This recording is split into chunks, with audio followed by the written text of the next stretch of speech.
El día de hoy los convocamos para hacerles la presentación del informe sobre la situación del Centro Preventivo y de Readaptación Social del Topo Chico. Como ustedes saben, la comisión ha estado haciendo presencia de forma permanente, de forma continua, desde que empezaron los hechos muy lamentables y muy trágicos de febrero y luego los de junio de este año. Esta es una cuestión que yo dije desde que tomé protesta de mi cargo, que le iba a poner todo el empeño y toda la atención. Es un tema que para mí es muy sensible. Ustedes saben que yo estuve aquí en la comisión hace algún tiempo, hace algunos años. Es un tema en el que elaboré un diagnóstico sobre la situación de las mujeres privadas de la libertad en el año 2010 y que bueno, que ahora nos sirve nuevamente para retomar y ver cómo están las condiciones nuevamente aquí en esta entidad, pero particularmente en el centro del Topo Chico. Entonces, bueno, va a ser una narrativa desde 6 derechos. Nosotros decidimos hacer esa logística.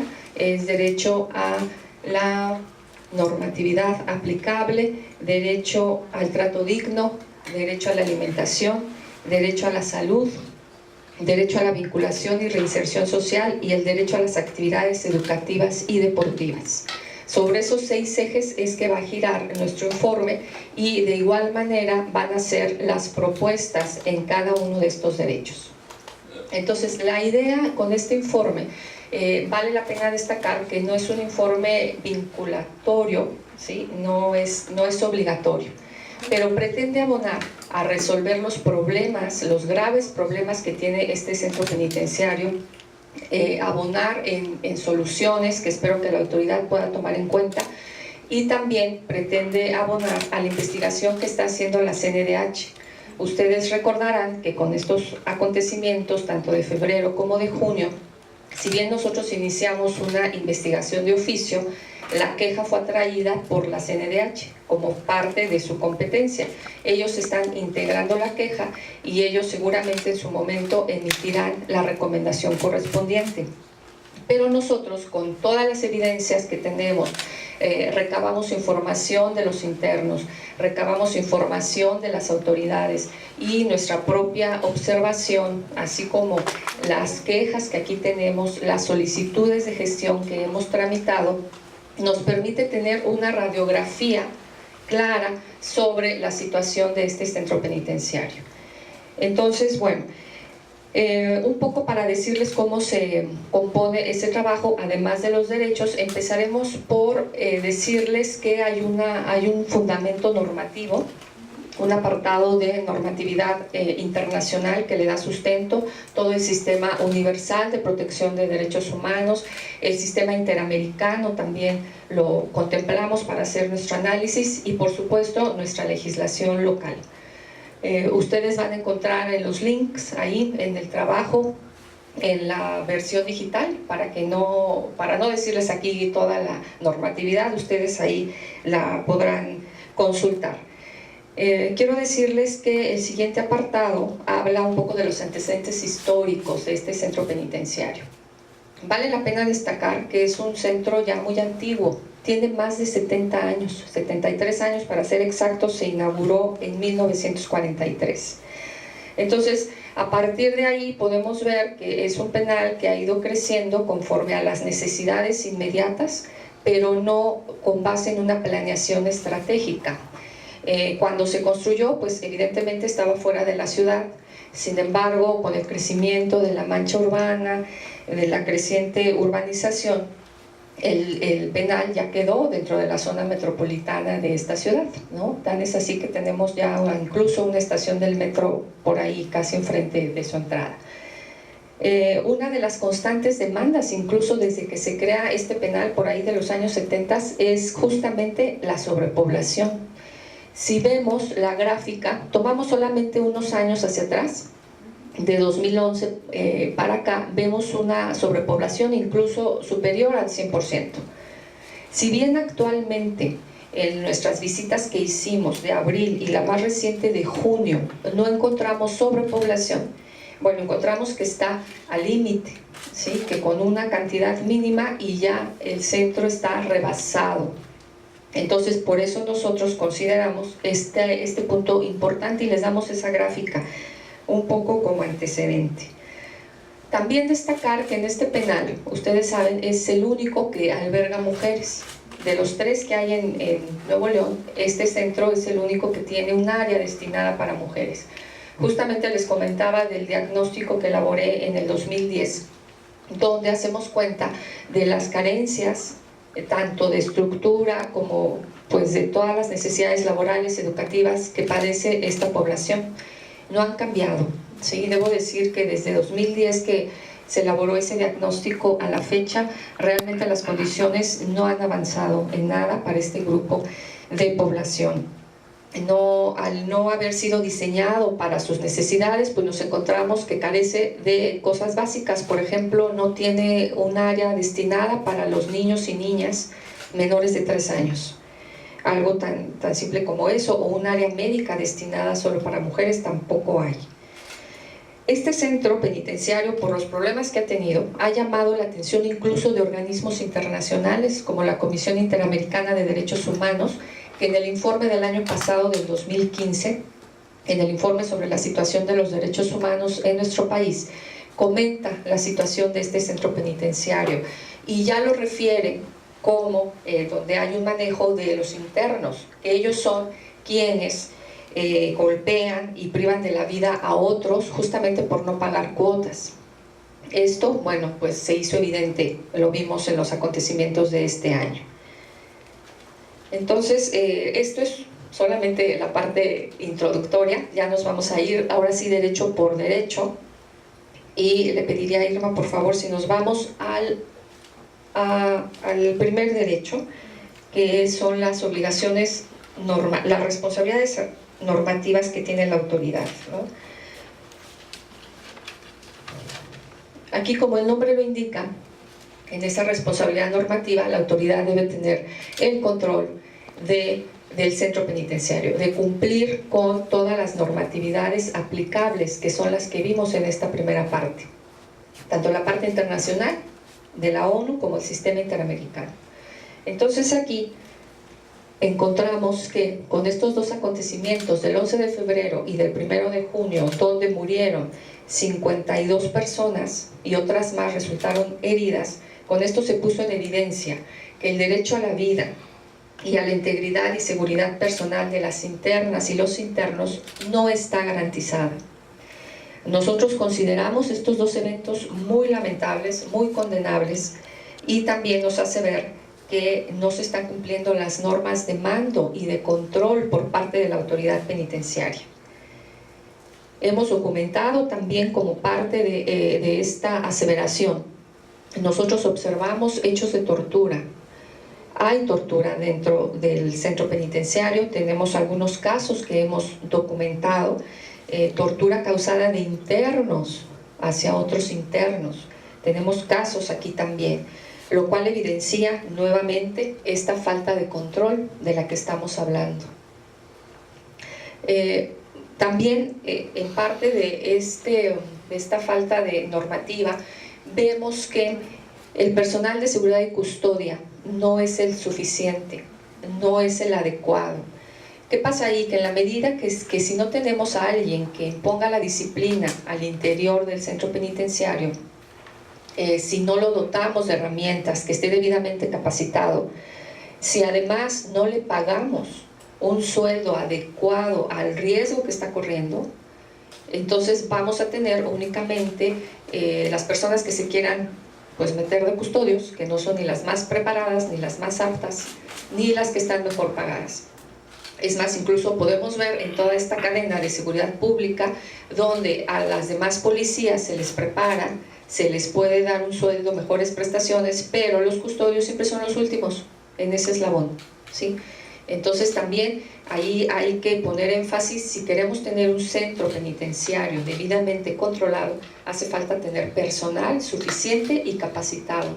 Hace falta también que el personal del área técnica, estoy hablando de psicólogos, de criminólogos, de trabajo social, también estén debidamente preparados y suficientes, porque eso nos va a permitir, por otro lado, tener diversas actividades de vinculación social hacia que los internos tengan esa posibilidad.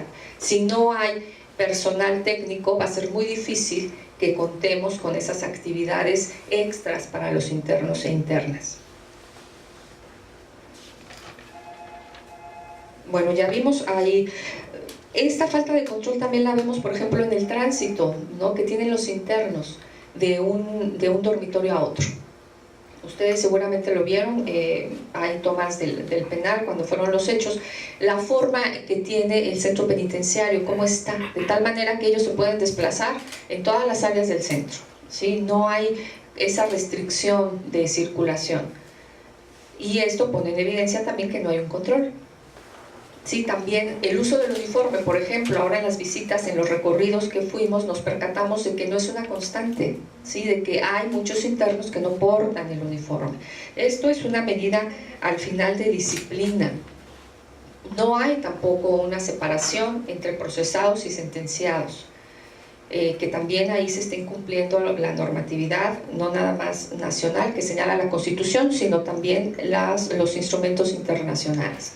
Entonces toda la población procesada, la sentenciada, pues está revuelta, ¿sí? Esto no nos permite tener un control ahí. Incluso también la separación con los enfermos mentales, incluso también están. Ellos pueden estar también, o podrían estar, deambulando en todo el centro penitenciario.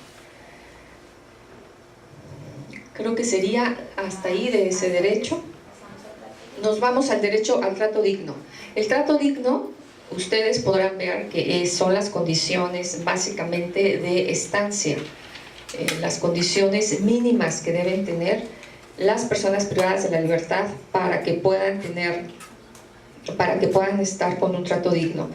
Encontramos en el recorrido que hicimos en abril y en junio de este año, áreas verdaderamente muy deplorables.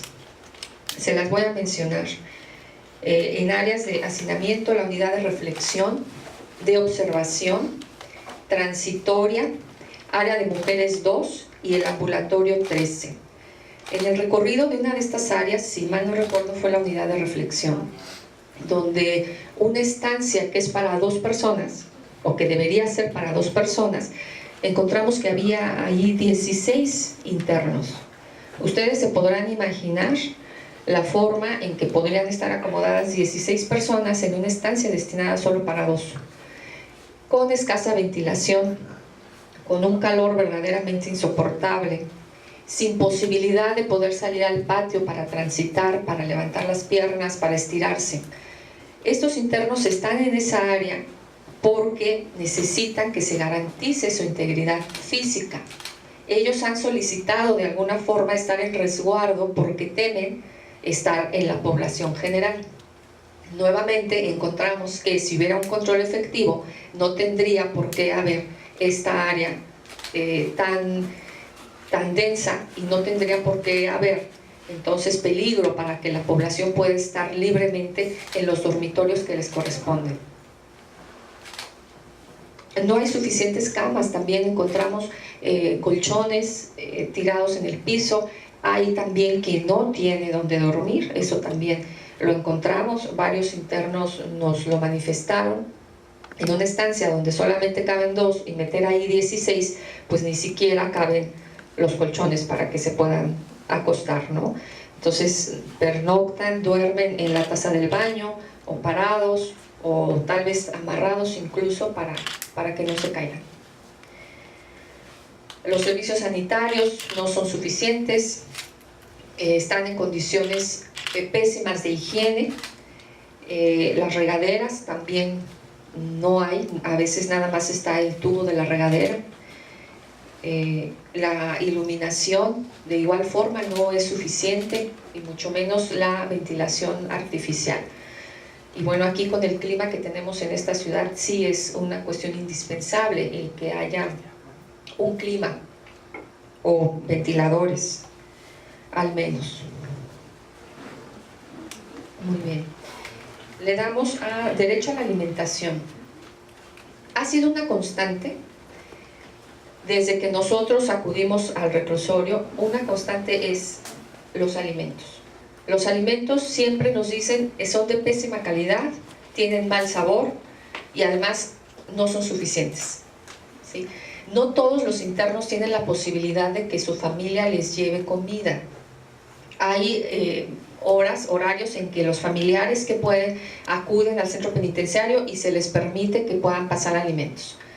Pero no todos tienen esa posibilidad, por lo tanto tienen que comer la comida que el centro les proporciona. Y nos percatamos que en la distribución de la comida, los carritos no son los más higiénicos, por ejemplo, ¿sí?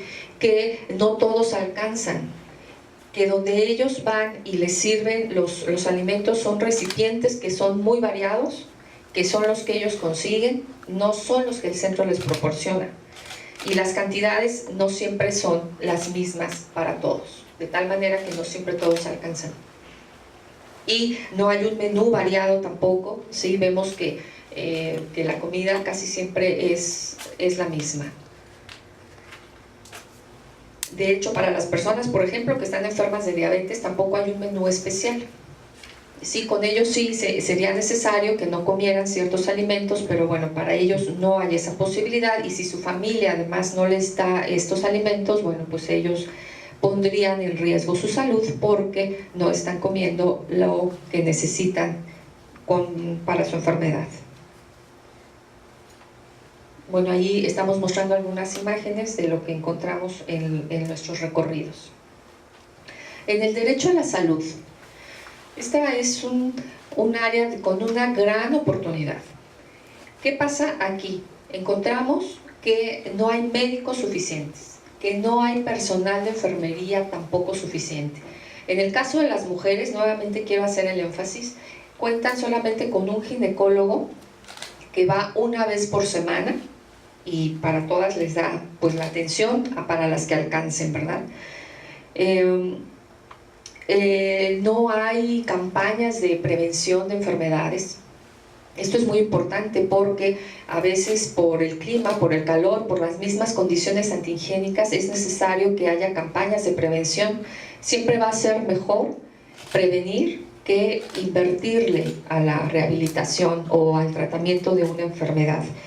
Entonces no hay tampoco para tratamiento con las personas diagnosticadas, por ejemplo, con VIH o con cáncer, su tratamiento es muy deficiente.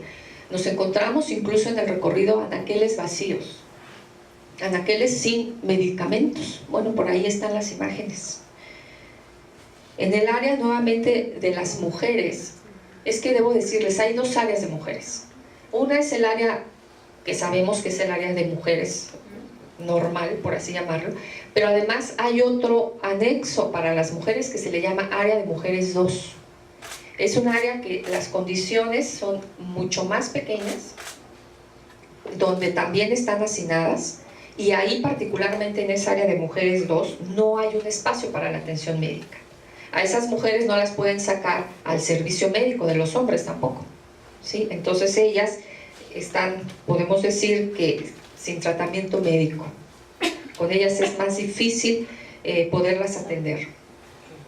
Encontramos también, y es un motivo, fíjense, de nuestras quejas que aquí tenemos, de las solicitudes de gestión, las que son de atención médica son, creo que las más altas, las más recurrentes, porque se quejan, bueno, de que no los llevan a los hospitales, por ejemplo, cuando tienen citas médicas para atenderse de alguna enfermedad, no lo sacan a tiempo o simplemente no lo sacan.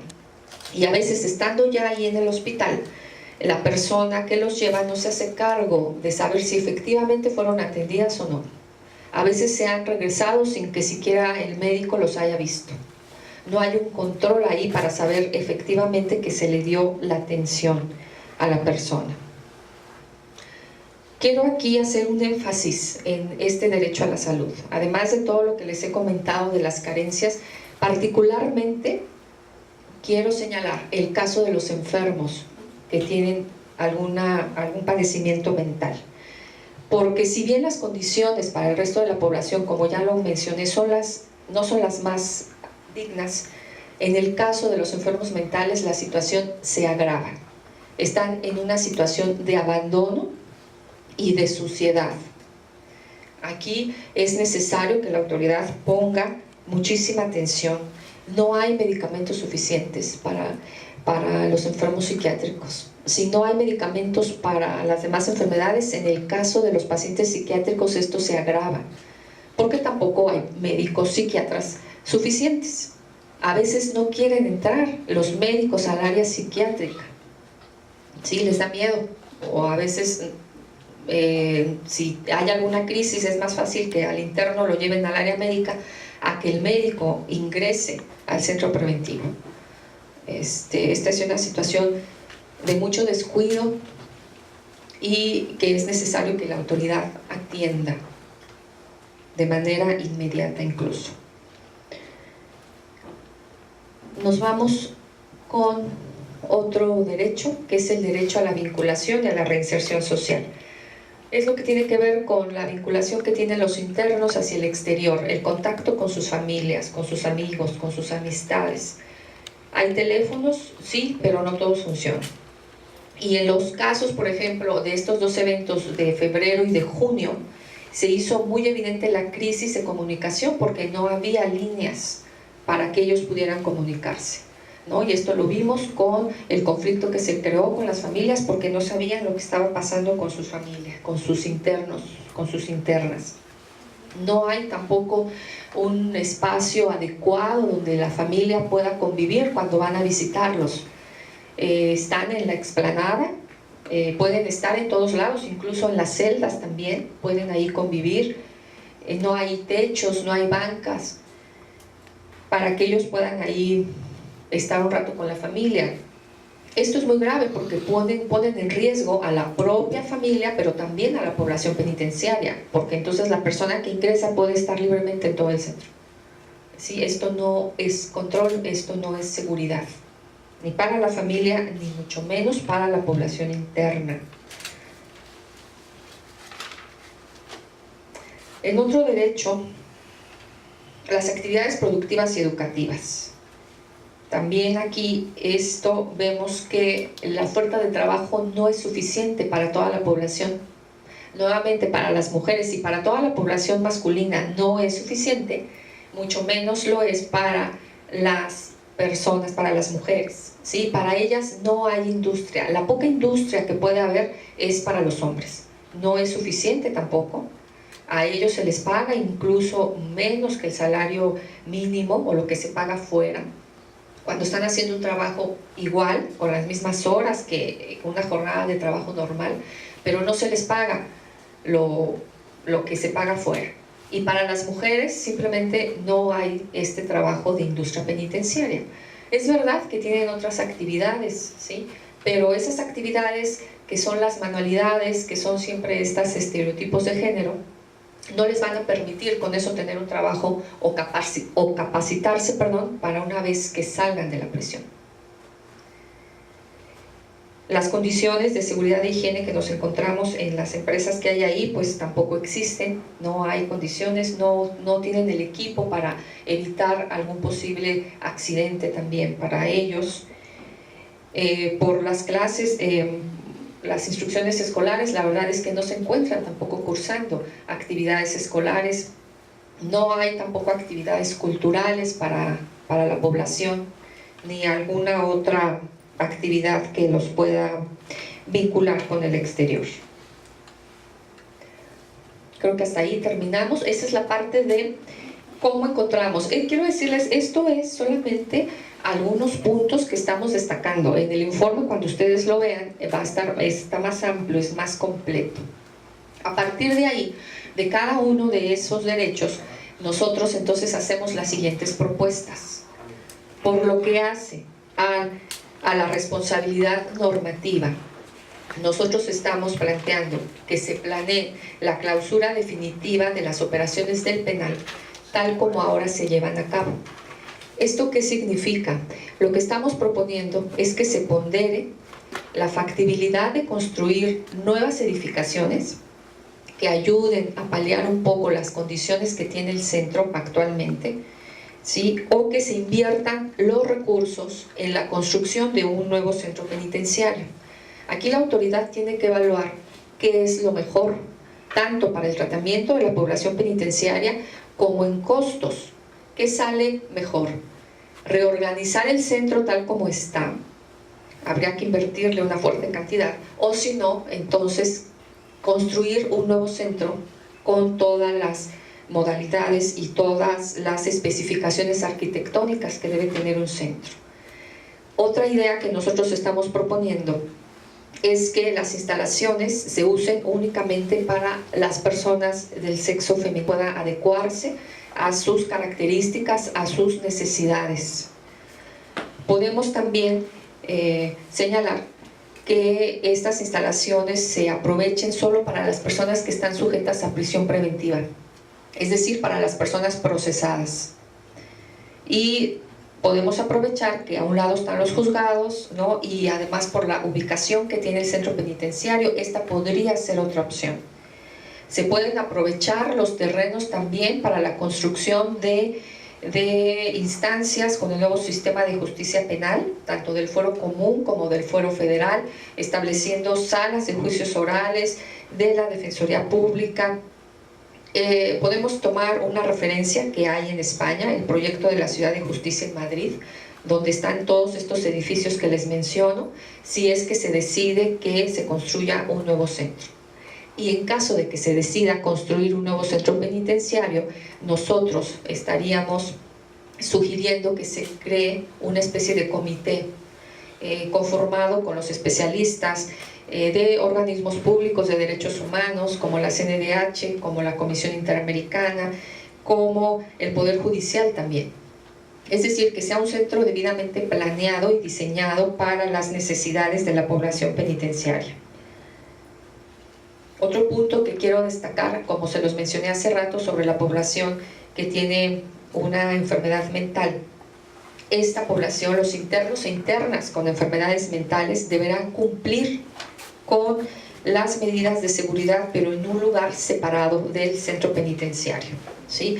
Estamos incluso solicitando que no sea la autoridad penitenciaria la que esté a cargo del cuidado de estas personas, sino que sea la Secretaría de Salud, en tanto que como enfermos mentales necesitan atención médica especializada, psiquiatras pues. En ese sentido es que estamos planteando que sea la Secretaría de Salud quien se haga cargo de esta población. Es necesario contratar personal de seguridad y custodia debidamente capacitado, debidamente formado, personal técnico especializado también. Es urgente, incluso yo ahí estaría proponiendo, bueno, está en el informe, que para el personal de seguridad y custodia es necesario que se haga una carrera, ¿sí? Un servicio profesional de carrera, con requisitos de ingreso, de formación, de evaluación y de preparación continua y de forma permanente. Solamente así vamos a garantizar que hacia el interior haya disciplina, ¿sí? Haya disciplina con respecto a los derechos humanos. Esto es muy importante. Nosotros consideramos también, dentro de las visitas que hemos hecho, en los recorridos que ha hecho su servidora junto con el personal de aquí, nos hemos encontrado que si bien ya el penal puede estar en calma, no está en una calma total. Nosotros lo vemos incluso como momentos de tensión, ¿sí? Una tensa calma, que en cualquier momento puede nuevamente estallar. Por eso estamos considerando aquí que los procesos de toma de decisión del alcaide del centro no sean solamente de él, es decir, que haya un grupo de expertos que lo esté apoyando a la hora de tomar decisiones importantes o decisiones como en estos conflictos que vimos de estos meses recientes. Es necesario también que haya un control, unas cámaras de seguridad efectivas al interior del centro penitenciario.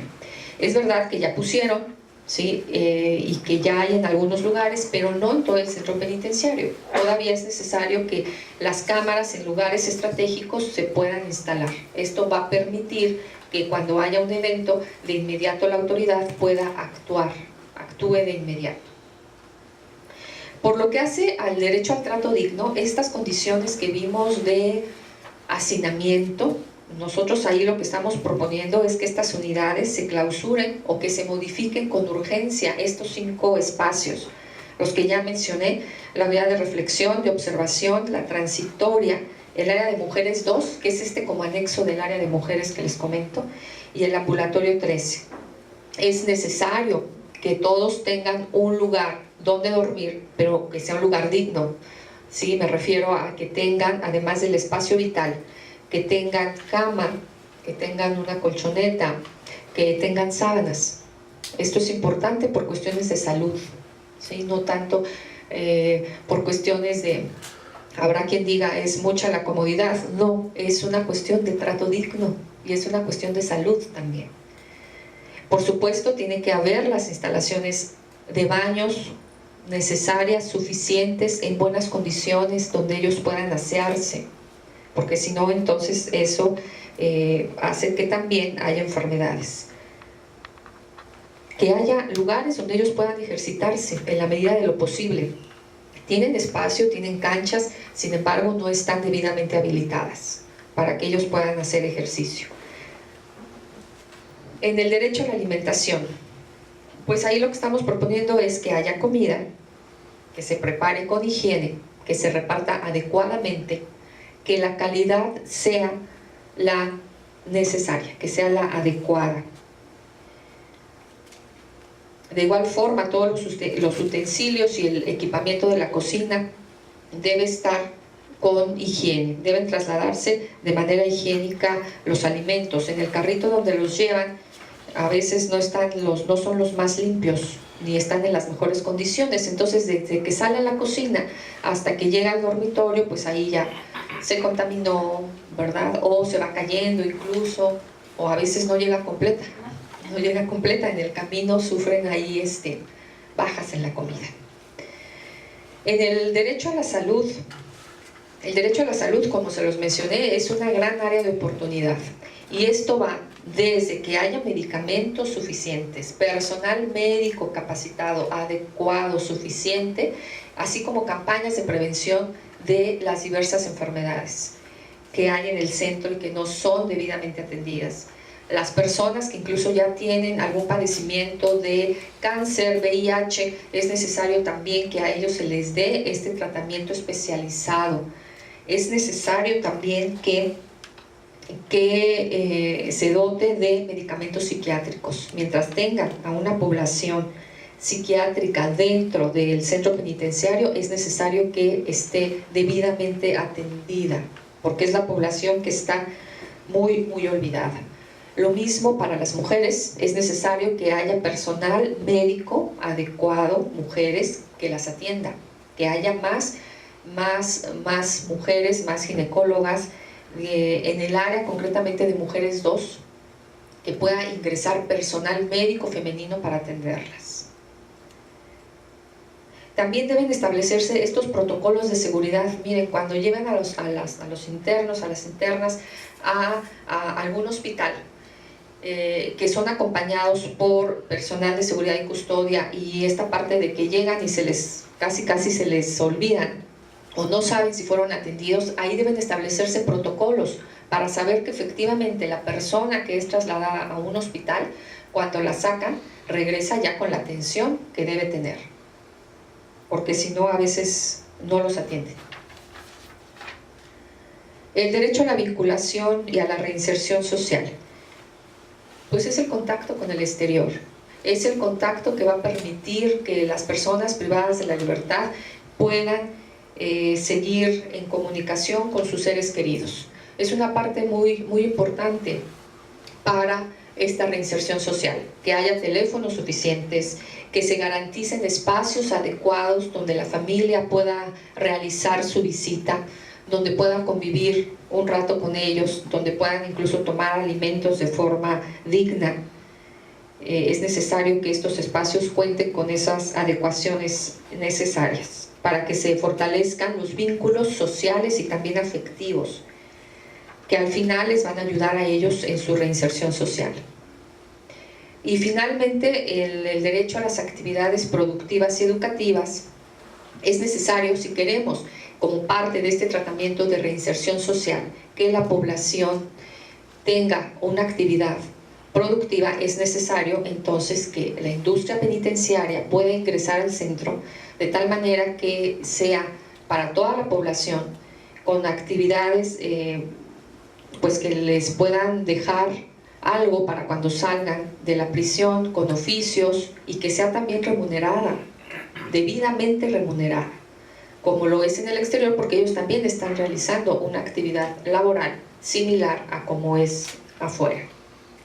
Se pueden a lo mejor establecer convenios con algunas autoridades educativas para darles capacitación, para darles cursos, y bueno, para que ellos tengan también actividades culturales y educativas como parte de este proceso de reinserción social.